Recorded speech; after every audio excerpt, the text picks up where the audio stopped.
Walang puknat pa rin ang operasyon kontra droga sa iba't ibang lalawigan. Sa General Santos City, may nadiskubre pang droga sa isang preso. Narito ang mainit na balita. Tatlong bahay ang sinalakay ng mga otoridad sa Bangged Abra. Target sa lugar ang 2 drug personality at isang kagawad na may tinatago umanong baril.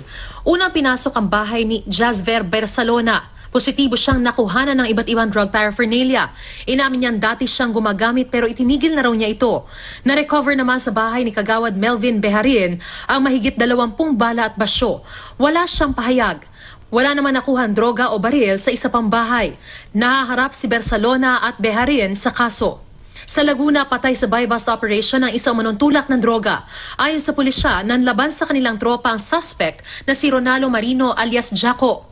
Nakuha sa kanya ang ilang sachet ng hinihinalang shabu at marked money. Ikinababahala naman ng ilang aminadong gumagamit at nagtutulak ng droga sa Baybay City sa Leyte ang pagkakapatay ng drug pusher na si Romano alias Widwid noong Huwebes. Posible raw kasing madamay sila sa pagsisimula ng pagtugis sa iba pang gaya nila sa lugar.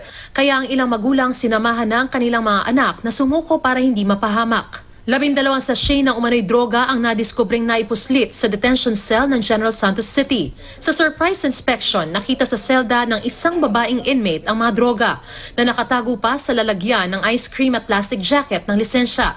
May ilang pang drug paraphernalia sa kanyang gamit. Itinanggi ni Raquel Delfin na sa kanya ang mga nakitang droga. Pinatago lang daw sa kanya ang mga ito. Hinigpitan na ang pagpapasok ng bisita sa kulungan.